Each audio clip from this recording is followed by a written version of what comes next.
The opinions expressed on the Simone Edwards Show by our guests are solely the opinions of the original source who expressed them. They do not necessarily represent the opinions of the station, its owners, and or the Simone Edwards Show and those affiliated with it.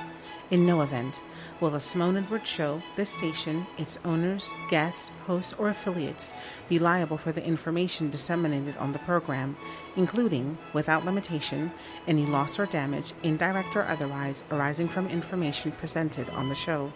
We trust you are of legal age and will consult appropriate professionals prior to employing any opinion expressed on the show.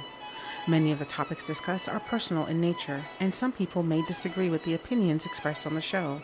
We are open to your constructive criticism and or ideas for future radio programs.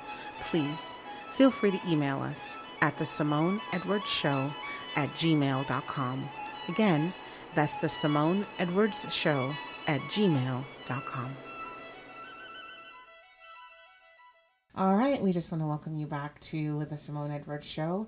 Thank you so much for tuning in. Guys, can you believe it? This is our last love and relationship show for 2015. Oh my gosh, we've been so blessed to have the Nears with us in studio, just discussing love and marriage and how to make marriage work. We have a great lineup for you for 2016. I've been chatting with my business partner, and he's just been giving me some amazing ideas as to what to do, and I am excited to see what we're going to bring forth and what he's going to bring forth for you all in 2016. But before we get there, we need to finish up what we're doing here, and we wanted to finish up part 2 of the 10 biggest complaints in marriage and how we can circumvent them, how we can either, when we get there, how we can fix them. So we're just going to do a recap. You can definitely catch up on our YouTube page if you want to hear part 1. We discussed lack of respect, not listening to your spouse, and please know that this applies to both sides of the aisle. We're not really weighting one side over the other or saying we're not going to be stereotypical. That's the word I'm looking for. So we're talking about lack of respect, not listening to your spouse, talk to me, not at me, time management. And finally, we rounded it out with intimacy, talking about what intimacy really is. That is not just about the physical aspect of intimacy, but we talked about the emotional and the spiritual and the mental components of intimacy. And we are going to pick up with number 6 in this series, and that would be turned focus. So when you say turned focus, what do you all mean by that? How does that affect a marriage? Well, when you say turn focus, it means turn from your attraction or from attention. Okay. So, in a marriage, your focus, it can drift. Even with your children, you can just have things drift away. You can be focused more on your children, or more on your job, or even more on church, or really more on anything than your marriage. Okay, so I want to pause really quick for both of you guys. What is the danger of becoming too focused on your children in your marriage? The biggest danger is disconnection. Okay. Because when you become disconnected from your spouse, that's where the devil can tempt your relationship. Gotcha. So the biggest danger would be disconnecting from them. Okay. So then what are some things that couples can do if they're examining their relationship, and they're taking that hard look that no one really wants to take, and they're realizing, I'm not really connected to my spouse. What can they do to reconnect with their spouse and to return that focus? Well, one thing that they can do, they can sit down and talk to their spouse, and because your spouse is going to be the first one to know if your focus has changed or turned. So sit down and talk to your spouse, and then you can find out, how they see it. Because you may see it one way, and your spouse is saying, well, no, your focus has changed, and I may be saying, no, my focus has not changed. So you want to be able to sit down together and, and see, if the focus has changed. Okay. So here's a question that I have. When you have that conversation, because I don't think that that's an easy conversation if you're not on the same page, right? So if one person thinks everything's okay and the other person doesn't, do you recommend having that conversation at home? Do you recommend having that conversation in a neutral zone? Where do you recommend that conversation take place? I would recommend it at home first. You Okay. know, if you can't, get it reconciled or get on the same page at home, well then you need to maybe have a third party, come in and deal with that. Okay, Adrienne? One of the things that we have always encouraged in our relationships was having your husband and wife meetings. Okay. That's one of the most perfect times to sit down and start discussing some of those issues that are coming up in your relationship that's causing you to disconnect from one another or causing those distractions. And so if you sit down and open up that line of communication where you can develop that where you're both on the same page. And as my husband Kenneth did say, sometimes you do need to have a third party to help you get back on track. So it's not that you're feeling, we never want you to ever feel that you're by yourself in a situation like that, because usually hearing it from somebody else and someone helping to open up that communication line to get you closer together. And one of the other things that we have always encouraged is your date night. You have to take the time for one another. And that's what happens with the disconnection and with the turned focus. It's because you haven't balanced your relationship with your spouse. You've put all your attention into something else, Right. whatever that may be, and you haven't given them that time. So that's why, date night, those things are just so important to keep your marriage alive. Right. So those two components, that if you use those on a regular basis, it will prevent some of these things from happening. Will it always be perfect? Absolutely not. That's not what it's meant to be, because we're not perfect people. Right. But it will keep you on a track and also help keep you focused that at the end of the day, it's going to be you and your spouse. That's really good. And so you have to keep that in mind with everything. In raising our 7, 8 children, at the end of the day, now being empty nesters, if we had not have taken out that time during all of that time with kids in sports, cheerleading, church, working full-time jobs, and and trying to give the kids what they need and trying to spread our lives out, if we had not taken time out, we wouldn't even know each other today. That is such a good point, because We wouldn't know. And I think about the fact that you've had, 7 to 8 kids, right? And so that's a lot of years and a lot of decade and a lot of time to pass. And so, we grow, change, and evolve. I mean, I'm not the same person I was 3 months ago. So I can see how important it is for couples to make sure that they remain connected, that they remain, that they keep that line of communication open and constantly become reacquainted with one another, Yes. because you do change over time. You do. Yes. And that you begin to appreciate the person that your spouse is evolving into, and not necessarily try to hold them to who they were when you first married them. Right. Right. And we have changed a Right. lot after almost 25 years. Right. We are told we have different views. Right. Our views have changed from when we first got married up to now, almost 25 years from now. Our goals have changed. Some goals are going to be met. Some goals are going to be tossed away. So, and now all the children are grown. That was one of the goals, Right. to get them all grown, out of the house, and self-sufficient. Right. So we've reached a huge goal in our lives. And that had to be with taking some time out to discuss it So and have a plan. Yeah. So speak to the couple who, because this is a thought that's coming to my mind. Speak to the couple who they're close to being empty nesters. They may be like anywhere between the 5 to 10 year realm of being empty nesters, and one or both of them has realized we really don't know one another. How do they get that? How do they get the momentum of their relationship back, so that by the time the last child leaves or the only child leaves or whatever the case may be, they're not looking at each other like, I have no idea who you are? Well, there's a couple of things. I mean, like my wife was just saying, you want to sit down and communicate. Another thing is that you want to get to your date nights, because that's where you get to really know your spouse, really, because that's intimate time, and that's undivided attention time. So that's time that is just you and your spouse, and that's the time that you want. I mean, that where you get to know your spouse. So it's a couple of different things that you need to do. And you can have your focus turned back. But you have to dedicate yourself to that, and you have to say, well, if my focus has changed, I have to be willing to turn it back. I have to, admit, well, maybe my focus has changed, or it has changed. So you have to have an open heart and an open mind. If you want to fix marriages, you got to have open hearts and open minds. If you don't have those, it's going to be hard to repair things that are broken in your marriage. So what about the couple who one person wants it and the other person's reluctant?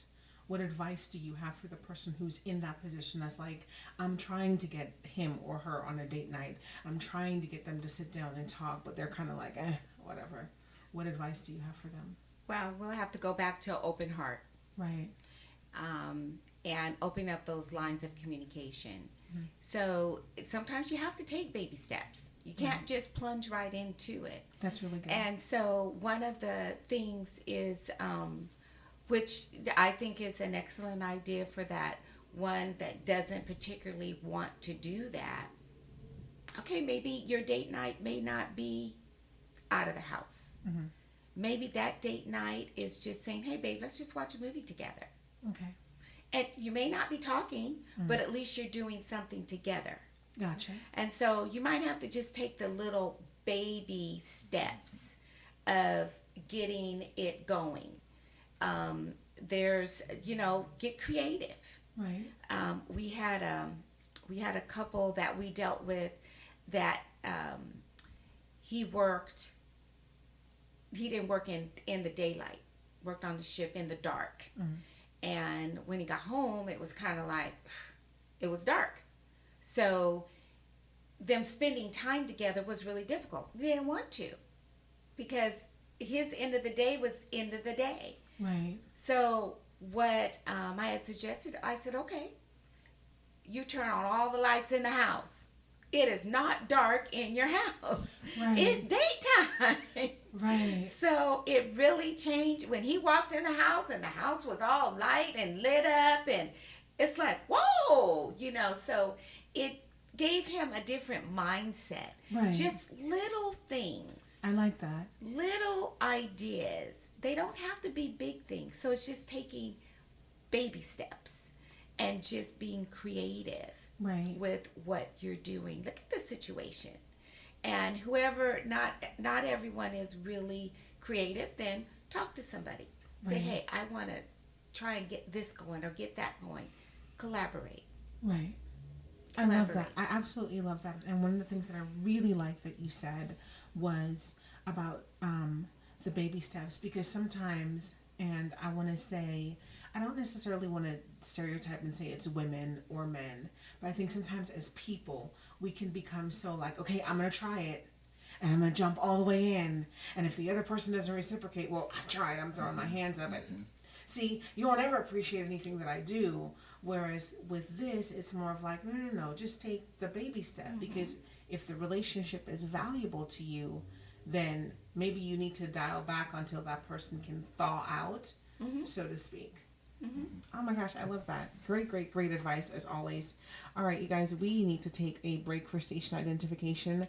We'll be back in just a moment with the Nears. We are discussing the top 10 biggest complaints in marriage, and we're going to be coming back with a hot button topic. Number 7 is emotional infidelity. We'll be back in just a moment.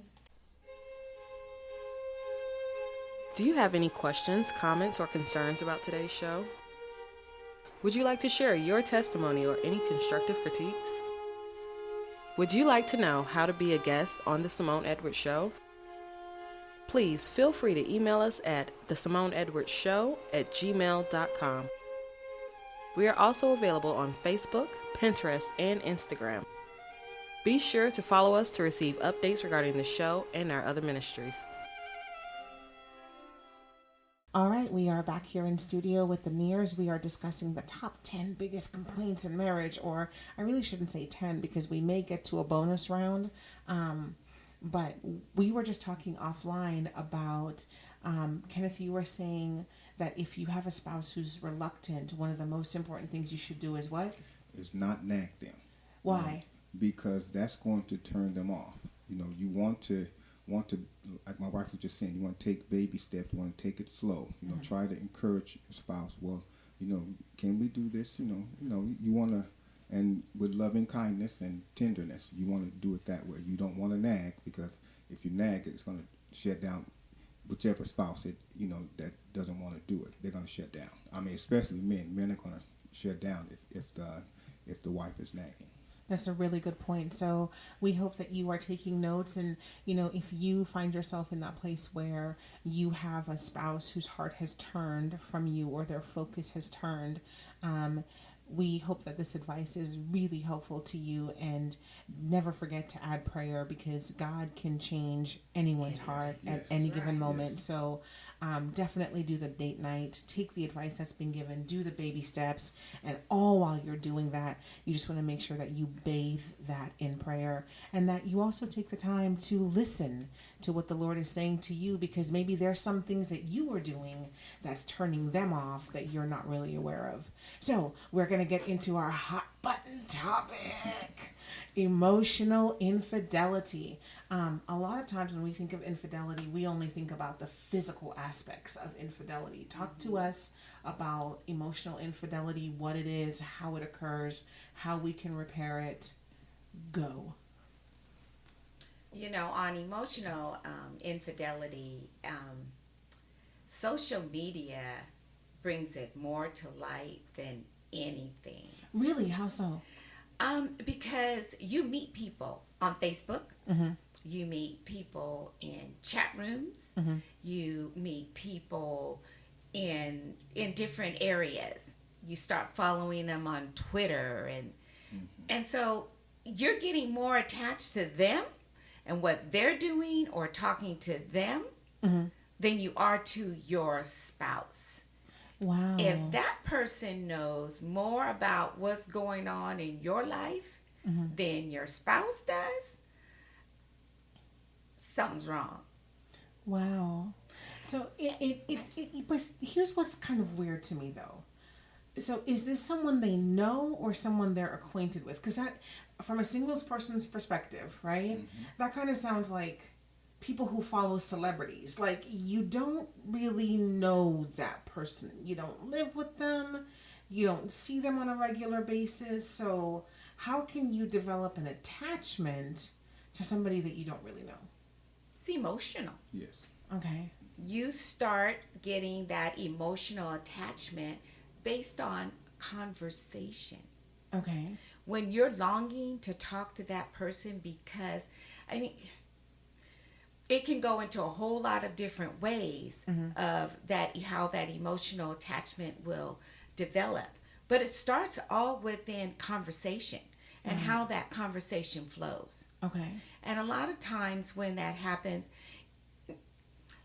I wouldn't say personally about myself, I don't think it would be just, oh, it just happened. Right. Physical things might just happen. Emotional attachment takes a while. Okay. That's taking time and a lot of conversation in a lot of different areas about you. Gotcha. Getting really deep into who you are. Understood. So that is where that can become a problem. Now, that's one type of emotional infidelity. Okay. Can be with a person. Okay. But then you can also just be so involved in something else and your feelings have left home. So when you say something else, are you speaking of like an actual thing, like A a job thing. or a hobby or whatever? Okay, got it. And it has really you've just left home, and we just talked about disconnect. Got it. You're just disconnected. You're not in tune to the other person. your spouse at all. Got it. You know, it's funny. One of the images that God has given me regarding just my life in general, you know, to a certain degree, I'm open, but I'm open on purpose in certain areas, right? And so I treat my life kind of like a house. There are certain people that I will meet at the fence, and you'll talk to me on that side of the pavement, and I'll talk to you on this side. And some people can come into the front yard, and some people can come up the steps and come into the porch. Some people are allowed into the house, but only into the common area, the living room. But as far as upstairs, the bedroom area, that's reserved for God and for my husband. Like, that's just an intimate area of my life that I'm not willing to open up to anyone else. Can that same principle be applied to marriage when it comes to guarding against emotional infidelity? Yeah, you can protect it that way. Okay. But that's a perfect analogy of how you can protect that and set those boundaries. Got it. Those are boundaries that you have set, that this is how far this goes. Right. And when you don't set those boundaries, those are the things that happen, is that it's no longer you, God, in that, or your husband in that bedroom. Right. There's somebody else in there with you. Got it. And that's where it comes in. It's just as it can be just as damaging, Right. and just as hurtful, Right. as if there was a physical type of infidelity. Because when you look at the bottom line of it, there is always a physical attraction, but even physical is emotional. Got it. That's really good. So, talk to us, Kenneth. Before I go to the next question, I'm so sorry. Do you That's have okay. anything to weigh in on No, this? you can attach to something even without even seeing it. You know, you can have an emotional, because one of the meanings of emotional affair or infidelity is heart rendering, heart warming. See, your heart can go. I mean, even from your bedroom, God in your bedroom, your husband in your bedroom, your heart can still go out even from there, like through social media, you know, Twitter. I mean, your heart can go. I mean, and there's another meaning, intense feelings, or move the feelings, or move your feelings can be moved out from where you are, you know, by an emotional infidelity situation. So let's bring it down to the practical, right? Because we've kind of done an overview and we've done some theoretical. First things first, what advice do you have to the spouse who the disconnect is now there and their spouse's heart has turned away from them? How can they, because there's really not a whole lot that they can do to repair it, but what can they do when they find themselves in a place where their spouse is emotionally unfaithful to them? You have to approach it. Okay.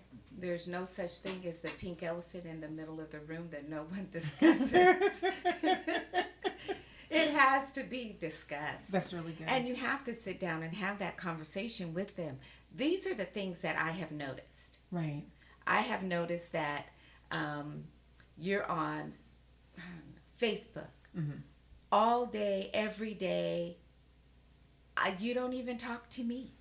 Got it. But you're talking to this individual that you never even see.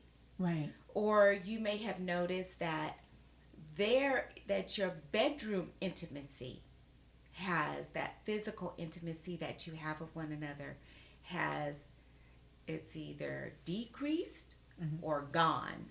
Got it. So look at the signs. Right. And you have to discuss them. Bring them to the table. It's not a way, and you have to do it not in I wouldn't start out accusing them. That's good. Because as soon as you start accusing, then it's going to be a shutdown on the communication. But just starting that conversation on, I've noticed this. Right. And I noticed this. Our physical touch has changed. Our conversations have changed. You seem to be more comfortable doing other things, other whatever that might be. And I just need to know, where do I fit in that picture now? So you've got to have that conversation and give them some food for thought. Give them something to think about. Right. Because they may have been attached and not really even known That's really good. that they were attached until you brought it to their attention. Excellent. Kenneth, do you want a weigh in? Because, man, I've got some planes stacked on the runway and I don't want to forget them. No, we dealt with a couple that the husband, he had like an emotional affair. He was connecting on Facebook with all these different people, some females and others, and his wife was complaining, well, you spend more time there than you do talking to me. And she had a lot of complaints, and he really didn't even realize it until we brought it to his attention that you're having an emotional affair. Wow. You're not physically with any of them, but I mean your conversation. Them? Yeah. I mean, it was a sister and then a couple of brothers that he was conversating with. Okay. But his emotions had left home. Got it. So he was connecting more so with them than he was with his wife, and she started complaining, and we were asking, how is things going, on the Facebook page, and that's where she said, well, this is where the problem is. Excellent. And he had connected, with friends and with another female, and without even really seeing her, he just connected with her. Got it. So now, here's the question that I have. So we've talked about the person who, and I love your approach.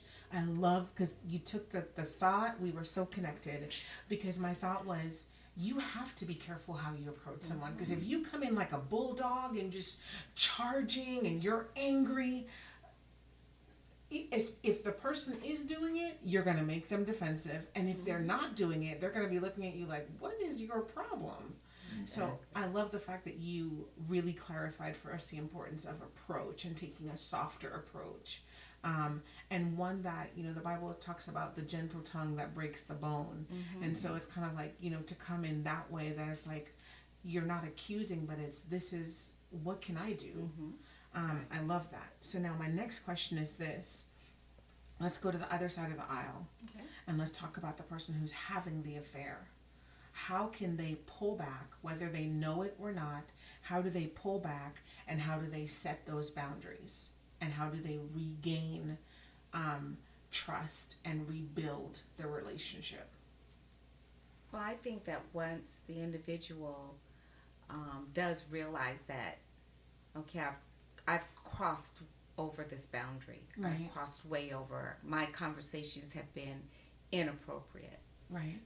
We've discussed things that should only be between my spouse and I. I want to pause you right there. Okay. What are identify those things for us so that those who are listening kind of know, I mean, you would kind of think it's a no-brainer, but some people may not know. So talk to them about what that is. Okay, you mean talked about the types of conversations? Right. Okay.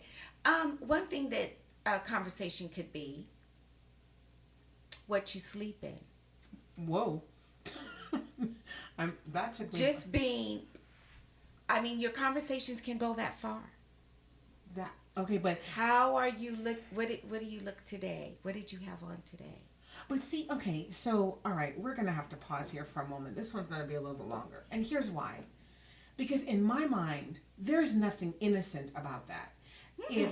If as a married person, whether it's another married person you're talking to or someone who's single, whenever the conversation crosses the line into things that are sexual and things that even go in the area of physical intimacy, I'm sorry, you can't tell me that you're innocent. Maybe this is just me, and I'm speaking as a neophyte because I've never been married, but that just sounds to me like, give me a break.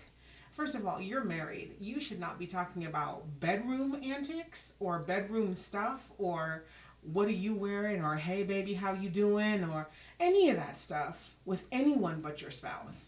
with your spouse. That's right. You crossed the boundary.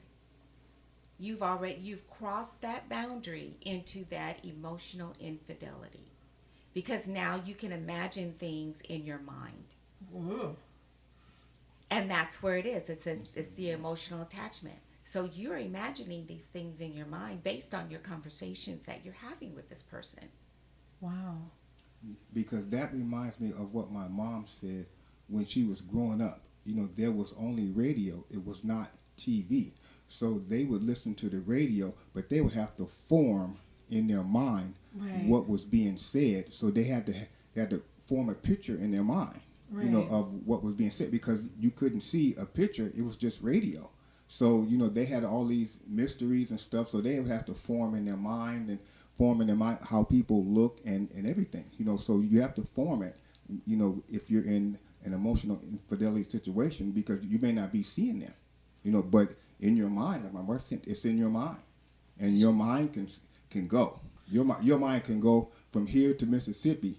And instantly. Right, but let's kind of back the card up a little bit, because Okay. that, to me, that's like an obvious. Like, there is no level of innocence in that. Like, that's an obvious. So let's talk to us about the things and the conversations that kind of lead up to crossing that line. What are some things? So sex is the big line, right? Yes. Physical. That's that. Yes. Don't cross that Yes. line. Don't You start don't. talking about sex. You don't need to know what they're wearing. If you're not married to them, you didn't say I do. Shut it down. But let's come back to this side of the line.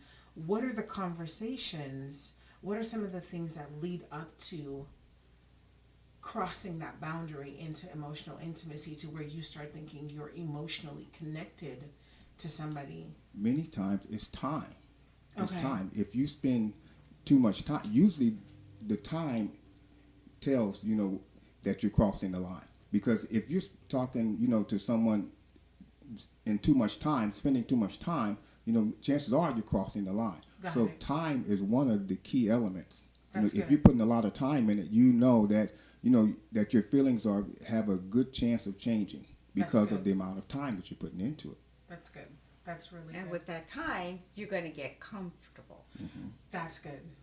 You get comfortable. So therefore, your conversation starts to change because you've become comfortable with that person. Got it. They might even develop a pet name for you because you've become comfortable. Right. And and that takes time of leading up to other things, but you get that comfort zone. You both get relaxed in your conversation with one another. And again, it's time leads to comfort, leads to crossing the boundaries. That's really good. I really like that. So then talk to us about, now we're dealing with the person who is in the emotional affair. How do they erect boundaries when it comes to time? How do they erect boundaries when it comes to the things that are comfortable, so that they don't ever end up near that line, or even crossing that line into discussing things that they really should only be discussing with their spouse? Well, last time with the time, when you start to put time in, then you let your guard down. A lot of time when you start to get comfortable, like my wife said, when you get comfortable, your guard comes down. So most time before that, you have a guard up. But when you start to get comfortable, your guard comes down. That's even in relationship, and when you get into a marriage, you've gotten comfortable, like the best foot forward, when you're dating, now you're in a marriage, well, you've gotten comfortable, so your guard comes down. So then you really get to see, but, you have to keep your guard up, and time breaks down your guard. Okay. Eventually, it will break your guard down. So then it comes to making sure that you limit your conversations, you limit the time, and that you maintain a certain, you have to maintain a level. It's almost like you have to define what that relationship is to you, and then raise the boundary level for it. And the other thing is, now speaking of the person that's in this type of a relationship, Right. and you want to get out of the relationship, Right. sometimes it's not personally thinking, okay, I'm going to get out of this relationship. Number one, before I get caught. Okay, so I'm going to get out before I get caught. I know I've crossed those boundaries Wow. with my inappropriate conversations, but I know it's wrong. Right. And I need to get out of it. Right. You got to just cut it. Right. You need to just cut it with that individual, and that's it. There's no slowing it down. There's no, there's none of those things of setting that guard up a little bit higher. It's cutting it. And in that situation, when you recognize that within yourself, that you've done that, you've got to cut it. That's really good. I actually, because a lot of times we can deceive ourselves into thinking, oh, well, it's, and I liken it like with me, right? I need to get up at a certain time to get everything done that I need to get done before I leave for the office. And I can tell myself, oh no, I'll sleep for another half hour. Well, a half hour turns into 45 minutes. And then all of a sudden I'm now rushing around the house because oh, well, I'll just do this has now spilled over into something else. And so I would think that when it comes to getting out of an emotional affair and changing that it has to be, no. What happens, do they have a conversation? Should they have a conversation with the person that they've been having this affair with and say, I mean, is that necessary? Should that happen? Talk to us. You can have a conversation with them, but the conversation needs to be with that boundary already set in mind. Okay. I can't do this anymore. I'm not going to do this anymore. So we just don't need to talk anymore. Got it. We need to just not slow it down. We need to cut it. So then so from what you're saying, that's almost like a relationship that is like there. It's there. They're in it. Okay. They're in this relationship. Okay. They're already emotionally attached. Wow. They want to pull themselves out of it. The only way you can do it is you've got to cut it off. And it's almost like an addiction to something. Right. And let's just say, I'm going to use something probably a little bit off the cuff with that would be, say you were addicted to porn. Okay. Okay? Let's use porn. No, that's actually really good. So you can't just, I'm just going to watch 10 minutes. I'm just going to, because it's going to turn it, you're emotionally attached to watching that. Right. Your emotions are involved in that. Right. And to be honest with you, if there's that type of thing going on, you're cheating on your spouse. Right. Okay. But you can't just say, okay, I'm not gonna, okay, just 5 minutes. Got it. Okay, just 2 minutes. You have to cut it. Okay. You have to cut it, and you have to cut the time, because time is what got you there anyway. So you can't keep giving time to it, because you're not going to be able to break away. That's like my wife saying, if it's porn, you can't keep giving time to it because you're not going to be able to break away. That's So you have to just say, hey, this is it. I'm done. I can't put any more time into this, because time is what got me right here. Okay. So now that's great. We've addressed the person who they're both on their way. Dear God in heaven. I'm sorry. That just gives me the heebie-jeebies. Like, seriously? Okay. I'm back, you guys. I'm back. I'm coming back. But so we're talking about the people that they're in it and they're on their way to the physical act. They're ready to kind of like sign the contract, so to speak. Okay. So we've dealt with them and what they need to do. Cut it off. So let's now deal with the situation you brought up earlier, where somebody is having an emotional affair, but they don't really realize it's an emotional affair, or it may be infatuation where it's unequally weighted. That's what I mean. So, you're having a conversation with someone and you just really like talking to them, but the other person has no feelings for you. They're not interested in you in that way, but you're kind of trying to go there, I guess, or you've built up this emotional connection with them that really you should have with your spouse, and not with someone outside of your marriage. Talk to that person about who is unaware, who is honestly ignorant by way of innocence, or ignorant by way of just ignorance. Talk to that person. So they're not that, the other party is not, hey, let's get down. Right. Well, if they're just kind of attached to somebody that's not really attached to them, Right. and they don't know, well, somebody's got to tell them. Okay. Okay, so I'm attached to, he's not my husband right now. We're like really good friends. And those relationships really do happen. Okay. They're really good, it's a real good male, female, we're just friends. That's it. But me, I like him for more than just a friend. Got it. We could talk about everything. That's my best bud.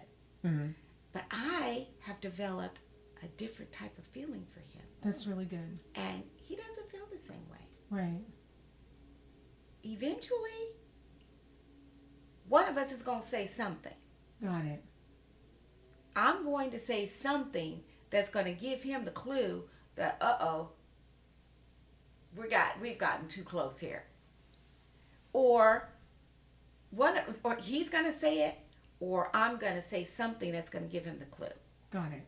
So when that does happen, they've got to, okay, well, Kenneth may tell me, I like you as a friend. Right. Nothing else. Right. Then you have to step back. You've got to put that boundary up, because guess what? It's going to happen to the friendship. It's going to totally change. Right.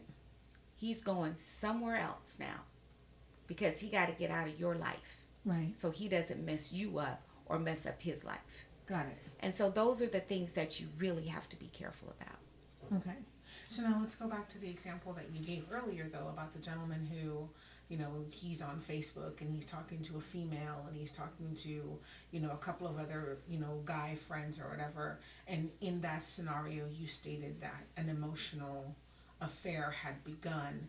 So unless he's swinging both ways, because you said he didn't know.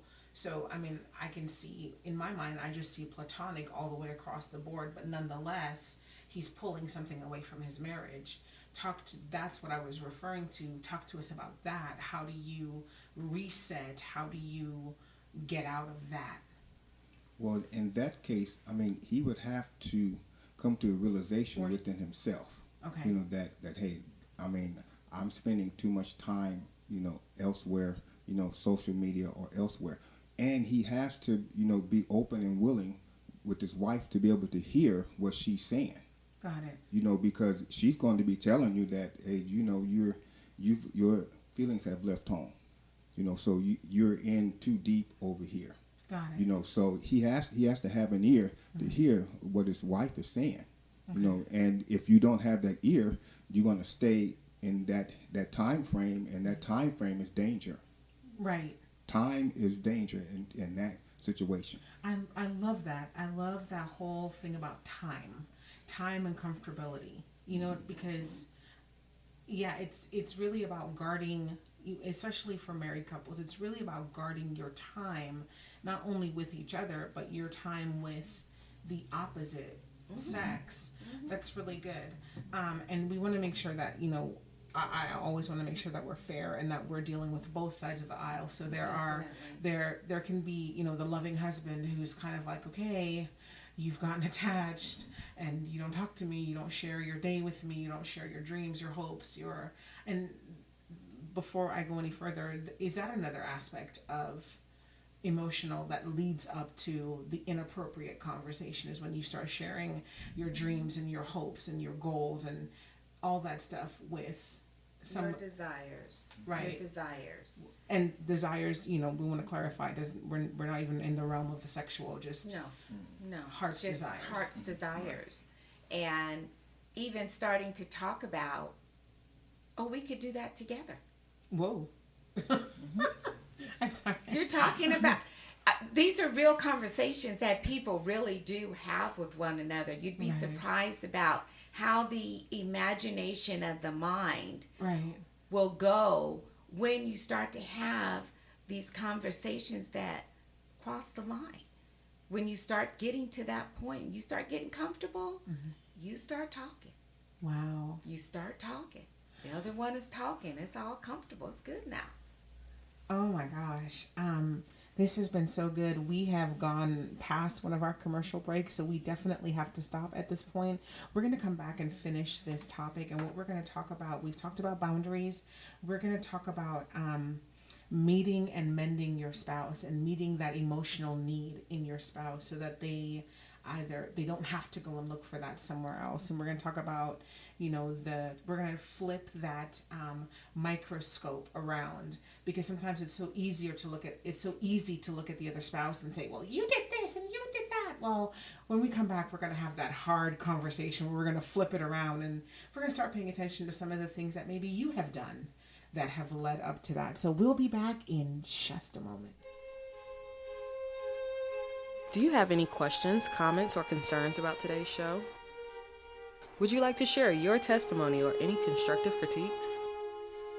Would you like to know how to be a guest on The Simone Edwards Show?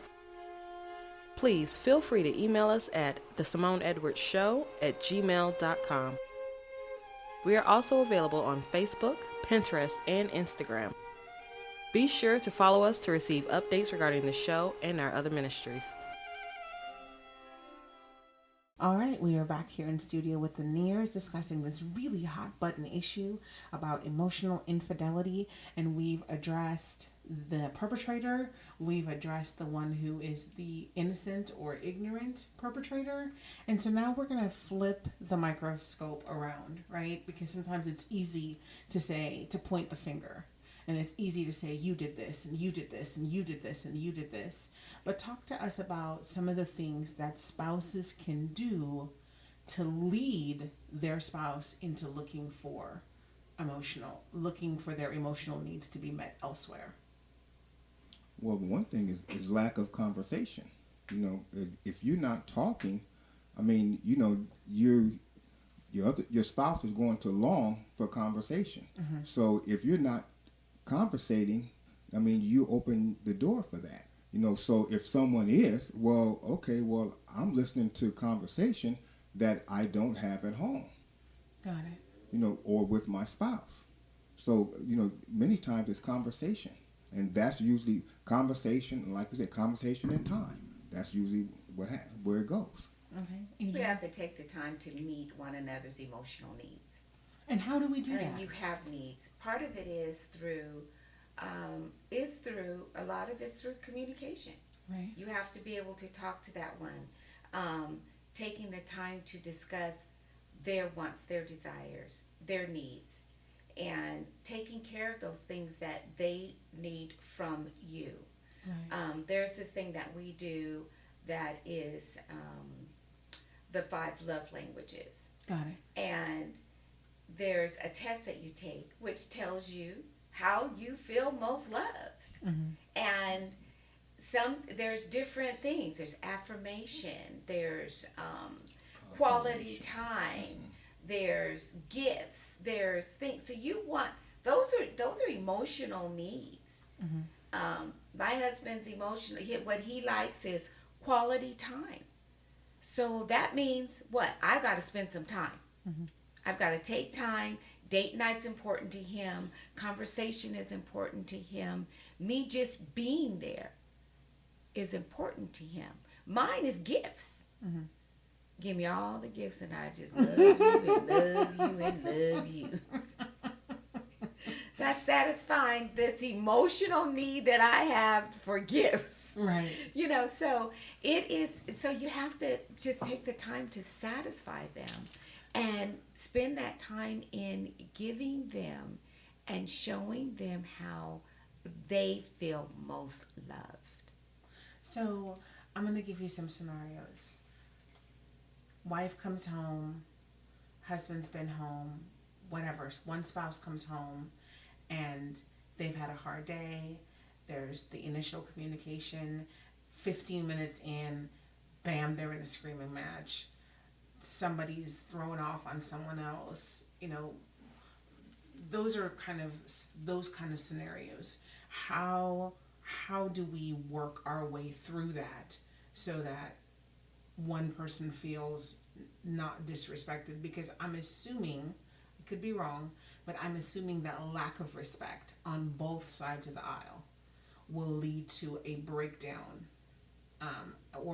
I shouldn't say a breakdown, but will lead to the possibility of opening the door for an emotional infidelity. So talk to us about how important respect is. I know we talked about that before, but let's talk about it in light of emotional infidelity. How important is respect?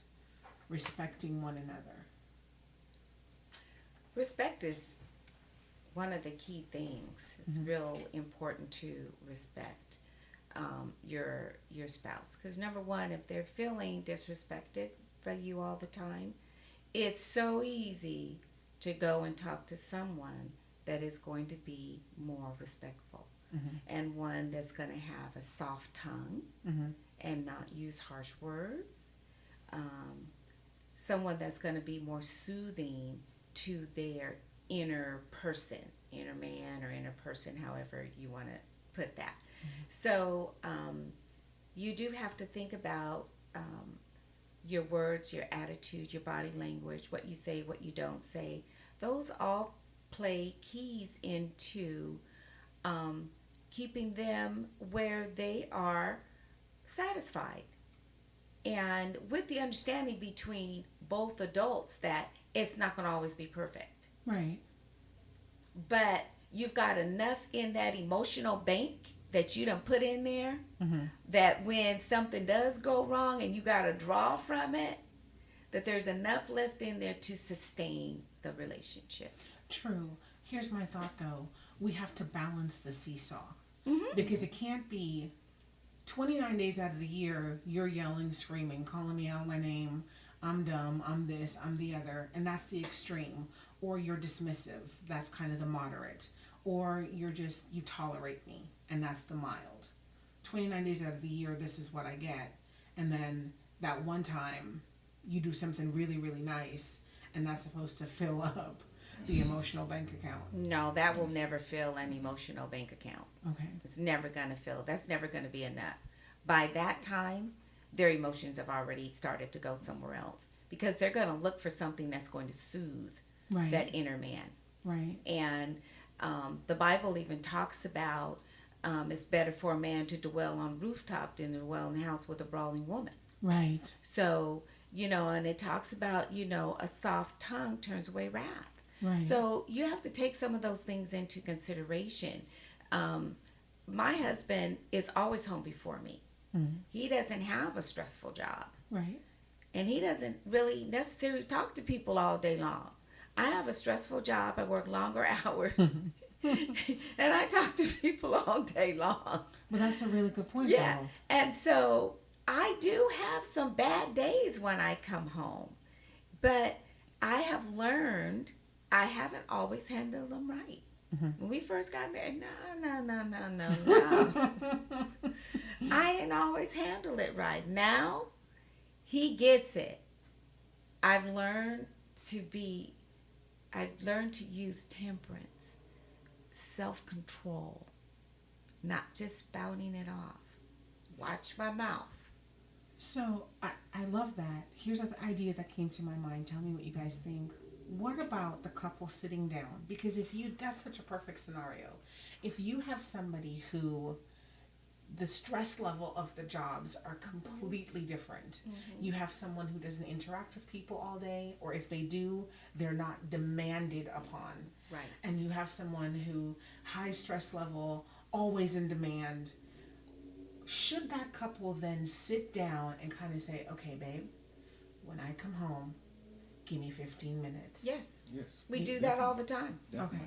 All the time. And many times I give even more than that, depending on, what she needs.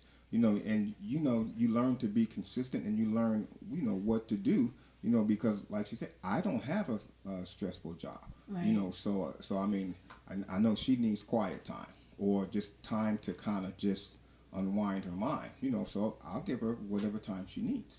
You know, I mean, but I would rather be in there talking, you know, and conversating.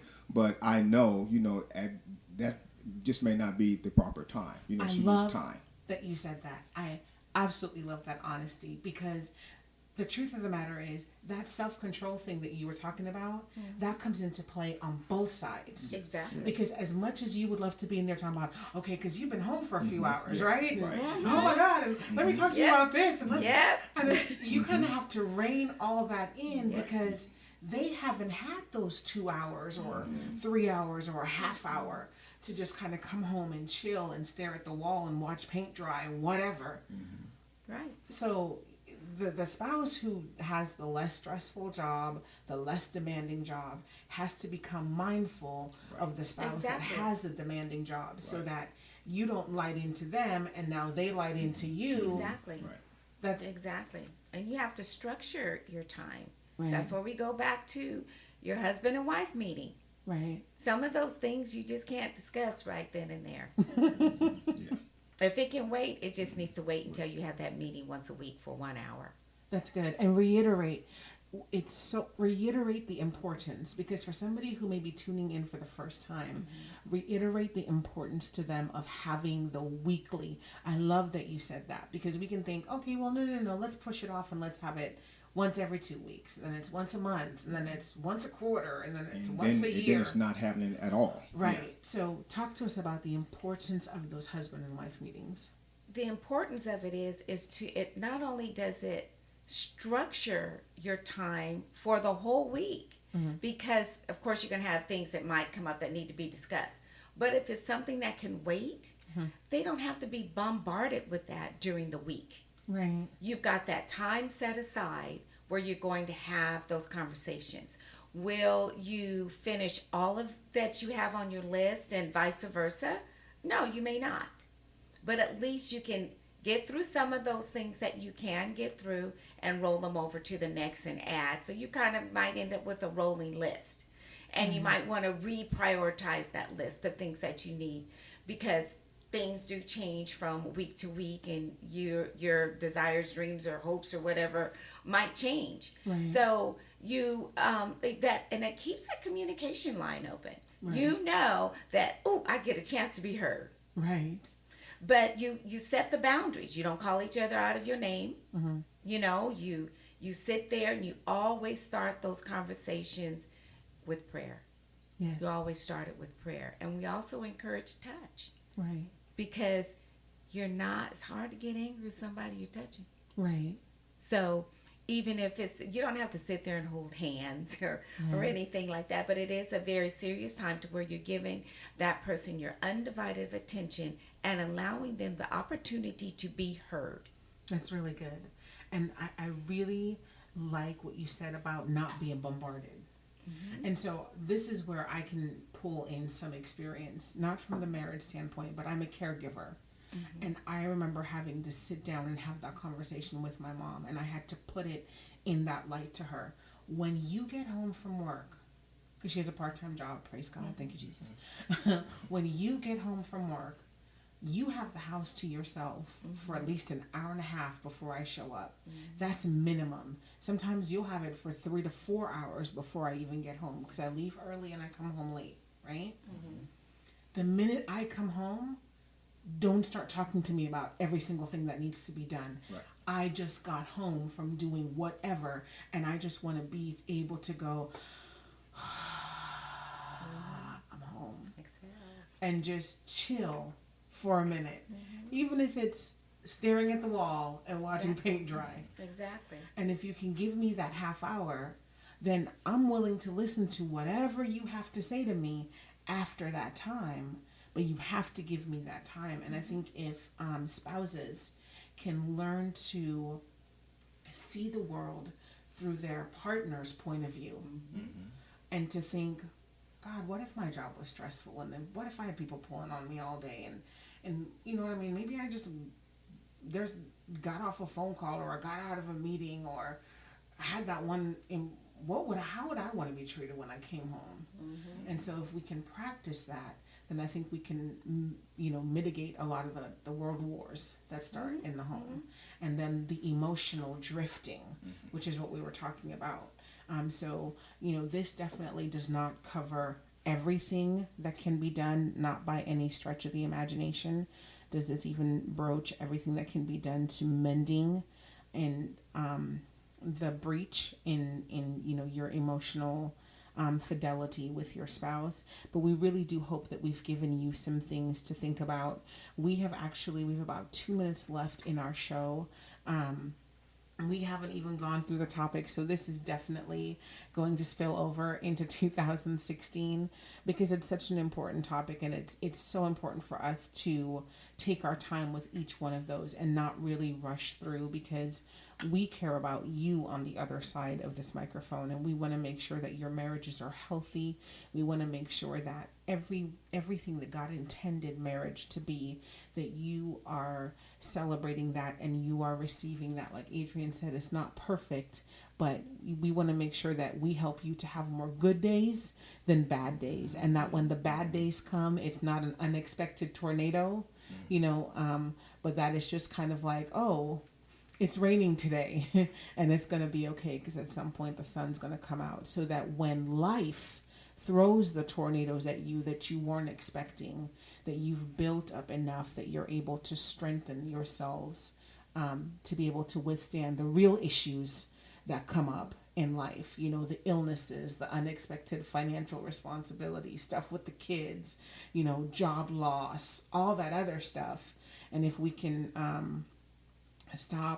if we can disengage from friendly fire, I should say, in the home, then we'll be able to handle the real wars. We hope that you were blessed. We really, really do.